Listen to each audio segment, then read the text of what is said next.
వక్రతుండ మహాకాయ సూర్యకోటి సమప్రభా నిర్విఘ్నం కురు మే దేవా సర్వకార్యేషు సర్వదా.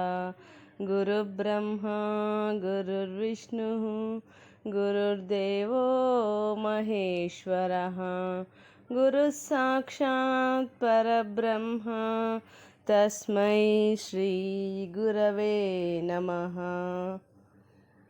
ఓం శ్రీ సాయిరామ్. భగవాన్ శ్రీ సత్యసాయి సచ్చరిత్రము. తపోవనము.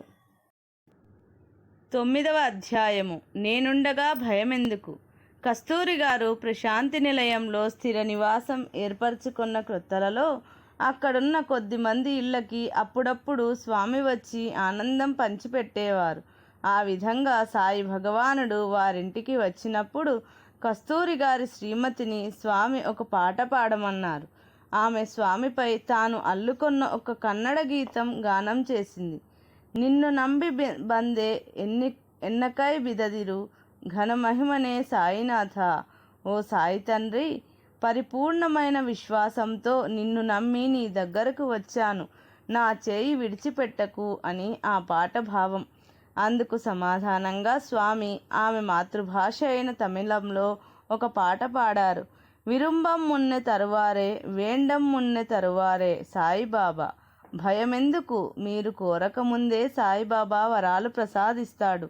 మీరు ప్రార్థించటానికి ముందే మీ రక్షణకై ఆయన పరుగున వస్తాడు అని ఆ పాట భావం. భక్తురాలు అడిగిన మాటకు భగవంతుడిచ్చిన సమాధానం ఎంత అద్భుతంగా ఉన్నదో కదా. ఈ సమాధానం ఆమె కోసం మాత్రమే కాదు, ఈ ప్రపంచంలోని ఆర్తులకందరికీ వర్తిస్తుంది. అంతేకాదు, ఈ విశ్వంలోని జీవకోటికంతటికీ వర్తిస్తుంది. లారీ క్రింద పడిన బాలుడు కాపాడబడిన విధము. 1955లో జరిగిన సంఘటన ఇది. ప్రశాంతి నిలయంలో మందిరం చుట్టూ భక్తుల నివాస భవనాలు తయారవుతున్నాయి. 11 సంవత్సరాల బాలుడు ఒకడు అక్కడ నిర్మాణ కార్యక్రమాల్లో చురుకుగా సేవ చేస్తున్నాడు. అప్పుడే ఇటుకరాళ్ల లారీ వచ్చింది అక్కడికి. ఆ బాలుడు ఇటుకలనన్నింటినీ క్రిందకు దింపటంలో బాగా సహాయం చేశాడు. లారీ అంతా ఖాళీ చేసి దిగి వచ్చి ఆ లారీ వెనుక నిలబడి తన శరీరానికి బట్టలకు అంటుకొన్న దుమ్ము దులుపుకుంటున్నాడు. ఆ హడావుడిలో డ్రైవరు ఆ లారీ ఇంజిన్ స్టార్ట్ చేసిన విషయం కానీ అది వెనక్కు వస్తున్న విషయం కానీ అతడు గమనించనే లేదు. ఆ డ్రైవరు లారీ వెనుక ఆ కుర్రవాడున్న విషయం గమనించకుండానే లారీని వేగంగా వెనక్కు నడిపాడు. ఆ బాలుడు ఒక్కసారిగా చూసేసరికి ఆ లారీ మృత్యువులాగా పెద్ద శబ్దంతో తనను నెడుతుండగా అతడు భయంతో అచేతనుడై కాళ్ళు తడబడగా అక్కడే పడిపోయాడు. ఘోరమైన సంఘటన జరిగింది. కర్కశమైన ఆ పెద్ద లారీ టైరు అతని సుకుమారమైన కాలు మీదుగా వెళ్ళింది.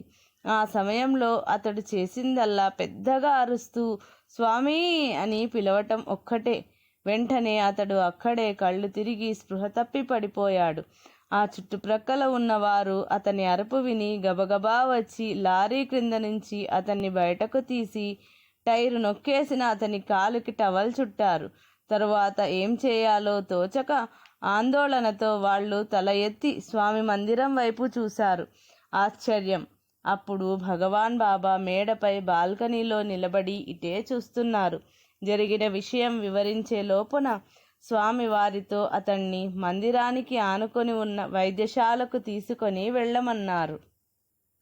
స్వామి ఆజ్ఞ ప్రకారం చేసిన తరువాత ఆ బాలుని అన్నయ్య స్వామి దగ్గరకు పరిగెత్తుకొని వెళ్ళి, స్వామి, తమ్ముడికి ఒక కాలంతా పూర్తిగా పోయింది అని ఏడవసాగాడు.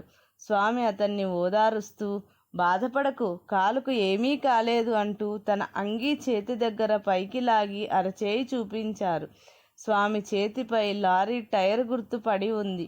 స్వామి తన అరచేతిని అడ్డుపెట్టి లారీ బరువును కాలు మీద పడకుండా కాపాడానని చెప్పారు. కాలు ఎముక ఒకటి కూడా విరగకుండా ఉండటం చూసి డాక్టర్లు ఆశ్చర్యపడ్డారు. స్వామి దివ్య సంకల్పం వల్ల, అపారమైన కరుణ వల్ల త్వరలోనే ఆ బాలుడు పూర్తి ఆరోగ్యం పొందాడు. భర్త కన్నా దగ్గర భగవంతుడే. కుమార్ అనే విద్యార్థి పుట్టపర్తిలో శ్రీ సత్యసాయి కళాశాలలో చదువుతున్నాడు. అతని తల్లిదండ్రులకు స్వామి ప్రశాంతి నిలయంలో తమ మందిరానికి దగ్గరలో తూర్పు భవనంలో క్రింద అంతస్తులో మొదటి వాటా ఇచ్చారు. ఒకరోజు సాయంత్రం సమయంలో మందిరంలో భజనలో కుమార్ సాయి పితా ఔర్ మాతా సాయి అని పాట పాడుతున్నాడు. ఆ సమయంలో స్వామి సరిగ్గా అతని సమక్షంలోనే సింహాసనంపై కూర్చొని పాటకు అనుగుణంగా శిరస్సు పంకిస్తూ ఉన్నారు. ఆ సమయంలో బాబా కళ్ళల్లో ఎంతో కరుణ పొంగి పొరలుతున్నది.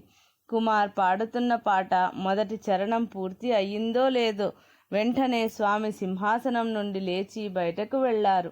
తన పాట భగవానునికి నచ్చలేదేమోనని కుమార్కి గోరంత సందేహం కలిగిన మాట వాస్తవమే. స్వామి భజన హాలు నుంచి బయటకు వచ్చి ఇసుక ప్రదేశం దాటి కుమార్ తల్లిదండ్రులుండే తూర్పు ప్రశాంతిలోని మొదటి వాటా లోపలకు వెళ్ళారు. దర్శనం చోట కూర్చొని ఉన్న భక్తులు, ఆ చిన్న గోడకు అవతల నిలబడి ఉన్న భక్తులు ఈ దృశ్యం చూసి ఆశ్చర్యపోయారు. కారణం, స్వామి ఎప్పుడూ మందిరం ఆవరణ దాటి ఇలా బయటకు నడిచి రావటం కొన్ని సంవత్సరాల క్రితం తప్ప ఆ తరువాత ఇటీవలి కాలంలో ఎవరూ చూడకపోవటమే.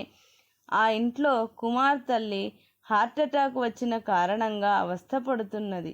స్వామి గబగబా లోపలకు వెళ్ళి ఆమెకు గ్లాసుతో మంచినీరిచ్చి విభూతి సృష్టించి ఇచ్చి ఆమెకు ధైర్యం చెప్పి వచ్చి భజన హాల్లో సింహాసనంపై కూర్చున్నారు.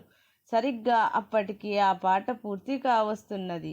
భజన అయిన తరువాత స్వామి కుమార్తో, నేనెందుకు బయటకు వెళ్ళానో తెలుసా? నీ తల్లి మృత్యుముఖంలో ఉంటే రక్షించటానికి. నీవే తల్లివి, నీవే తండ్రివి అని పాడుతుంటే నీ తల్లి ప్రమాద స్థితిలో ఉంటే నేనిక్కడ ఎలా స్థిమితంగా కూర్చొనగలను? అందుకని నేను నీ ఇంటికి వెళ్ళి నీ తల్లిని రక్షించి వచ్చాను అన్నారు. ఆమె భర్త అక్కడే భక్తుల వరుసలో కూర్చొని ఉన్నాడు. కుమారుడు అక్కడే స్వామి మందిరంలో ఉన్నాడు. అయినా ఆ తల్లిని భగవంతుడు ఒక్కడే కాపాడగలిగాడు. అందువల్ల భర్త కన్నా కుమారుని కన్నా ఆత్మీయుడు భగవంతుడు ఒక్కడేనని తెలుస్తున్నది. మాతృదేవత కన్నా మరింత సన్నిహితుడు భగవంతుడే. ఒకసారి మద్రాసులో ఎస్ఏపి కళ్యాణ మండపంలో స్వామి ఉపన్యాసం ఏర్పాటైంది.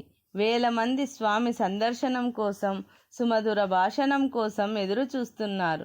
భగవాన్ బాబా రాగానే ఆ ప్రాంతమంతా ఆనందంతో నిండిపోయింది. స్వామి దివ్య మంగళ రూపం అందరికీ ఆనందం కలిగించింది. దర్శనం అనంతరం స్వామి తెలుగులో ప్రసంగించటం ఆరంభించారు. ఆ ఉపన్యాసాన్ని చిత్తూరు నాగయ్య గారు ప్రక్కన నిలబడి తమిళంలోకి అనువాదం చేస్తున్నారు. సభ అంతా ప్రశాంతంగా నిశ్శబ్దంగా ఉంది. తమ అత్యంత ప్రియమైన భగవానుని దివ్యవాణి వీణులారా గ్రోలుతూ అందరూ మైమర్చి ఉన్నారు. ఆ సమయంలో ఒక్కసారిగా ఒక తల్లి ఒడిలో ఉన్న సంవత్సరం వయస్సున్న చిన్న బాబు కెవ్వున ఏడవటం మొదలుపెట్టాడు. అందరూ ఒక్కసారిగా ఏమిటా కారణం అని అటువైపు చూశారు. స్వామి కూడా కొన్ని క్షణాలు ఆగిపోయారు. స్వామి ఆ చిన్న బాలుణ్ణి ఆశీర్వదిస్తున్నట్లుగా అభయహస్తం చూపించి వెంటనే గుప్పిట మూసివేశారు. అంతే, ఆ పసివాని ఏడుపు వెంటనే ఆగిపోయింది. ఆ బాలుడు అకస్మాత్తుగా అలా ఏడుపు మానిన కారణము ఎవరికీ అంతుపట్టలేదు. అప్పుడు స్వామి మూసి ఉంచిన తన గుప్పెట తెరిచి ప్రక్కన నిలబడిన చిత్తూరు నాగయ్య గారికి చూపిస్తూ, ఆ బాబు గొంతులో పావళా బిళ్ళ ఇరుక్కుపోయింది, తీసేశాను అన్నారు. నాగయ్య గారు ఆశ్చర్యానందాలతో మైక్లో ఈ విషయం చెప్పేసరికి అందరూ ఆనందంతో కరతాళధ్వనులు చేశారు. తన బిడ్డ ఒడిలో ఉన్నప్పటికీ అతని సంగతి దగ్గరున్న తల్లికే తెలియలేదు. దీనిని బట్టి తల్లి కంటే కూడా భగవంతుడే ఎంతో సన్నిహితుడు అని మనకు అర్థమవుతుంది. ఆత్మహత్య చేసుకునే వ్యక్తిని రక్షించటం. కలకత్తాలో ఒక యువకుడు ఒక కంపెనీలో అకౌంటెంట్గా పనిచేస్తున్నాడు. అతని తల్లి స్వామి భక్తురాలు. అతనికి స్వామి మీద నమ్మకం లేదు. ఒకసారి ఆ కంపెనీలో అతడు కొంత ధనం దుర్వినియోగం చేశాడని అతనిపై అభియోగం వచ్చింది. ఆ నింద భరింపలేక అతడు ఆత్మహత్య చేసుకుందామనుకున్నాడు. అతని తల్లి భగవాన్ బాబాకు ఒక లేఖలో మా అబ్బాయిని పర్తికి తీసుకొని రావచ్చా అని స్వామిని అడుగుతూ రాసింది. ఆ లేఖ బాబాకు ఎలా పోస్టు చేయాలో తెలియక ఆమె ఆ ఉత్తరాన్ని తన ఇంట్లో పూజా మందిరంలో స్వామి ఫోటో వెనుక పెట్టింది. ఆ యువకుడు ఆత్మహత్య చేసుకొనటానికై గంగానది వంతెన మీదకు వెళ్ళాడు. అక్కడి నుంచి క్రిందకు గంగానదిలో దూకితే చాలా తేలికగా ప్రాణం తీసుకొనవచ్చునని అతని అభిప్రాయం. సరిగ్గా ఆ ప్రయత్నంలో ఉన్న సమయంలో అతనికి పుట్టపర్తికిరా అని పిలుపు వినపడసాగింది. అతనికి ఆశ్చర్యంగా అనిపించింది. పుట్టపర్తి అని ఒక్కటే వినిపిస్తున్నది. ఇక అతను ఆత్మహత్యా ప్రయత్నం విరమించి స్టేషన్కి వెళ్ళి బెంగళూరు టికెట్ తీసుకుని రైలులో కూర్చున్నాడు. ఆ రైలు వేగంగా వెళుతున్నప్పుడు ఆ శబ్దం వేగంగాను, రైలు నిదానంగా వెళుతున్నప్పుడు ఆ శబ్దం నిదానంగాను వినిపింపసాగింది. అతడు బెంగళూరు చేరగానే అక్కడ నుంచి పెనుగొండకు టికెట్ కొందామని బుకింగ్ కౌంటర్ దగ్గరకు వెళ్ళాడు. ఎవరైనా పెనుగొండకు టికెట్ అడిగితే వారు సత్యసాయిబాబా వారి దర్శనం కోసమే వెళుతుంటారని ఆ రైల్వే అధికారికి తెలుసు. అందువల్ల ఆ అధికారి ఆ వ్యక్తిని అడిగాడు, మీరు సత్యసాయిబాబా వారిని చూడటానికి వెళుతున్నారా అని. అతడు అవునని చెప్పగా ఆ అధికారి, బాబావారు ఇక్కడే వైట్ఫీల్డ్లో ఉన్నారు అని చెప్పాడు.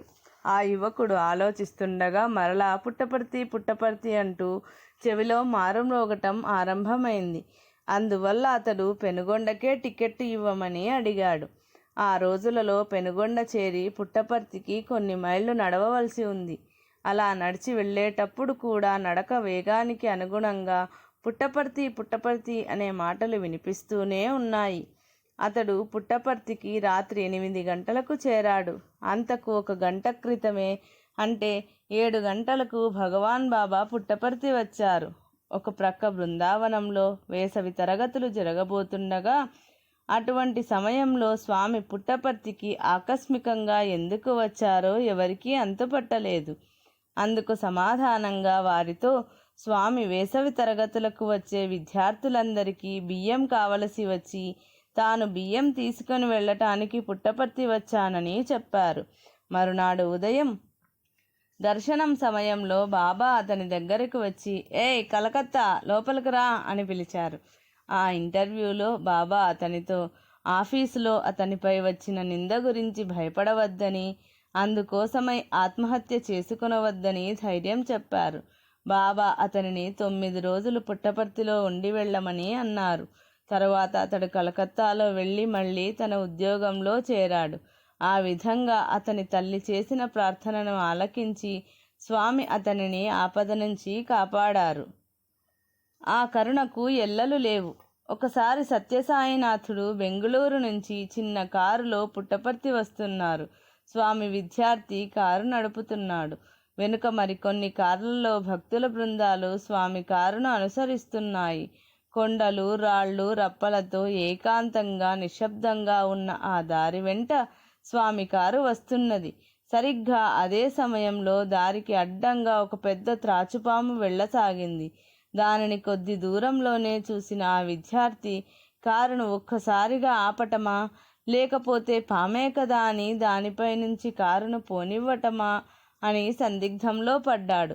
వెనక్కి తిరిగి చూస్తే వెనుక సీట్లో స్వామి యోగముద్రలో ఉన్నారు. సరే, స్వామి నిద్రిస్తున్నారు, హఠాత్తుగా కారు ఆపితే స్వామికి నిద్రాభంగం అవుతుంది అని భావించి కారుని పాముపై నుంచే పోనిచ్చాడు. ప్రశాంతి నిలయం చేరుకున్న తరువాత అతడు కారు దిగి స్వామి దిగటానికి కారు తలుపు తీశాడు. స్వామి కారు దిగి వరండాలోకి వెళుతున్నారు.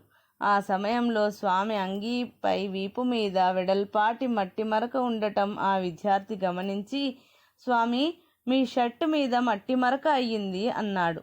అప్పుడు స్వామి, ఇందాక ఆ త్రాచుపామును రక్షించటం కోసం నేను టైర్ క్రిందకు వెళ్ళవలసి వచ్చింది అన్నారు.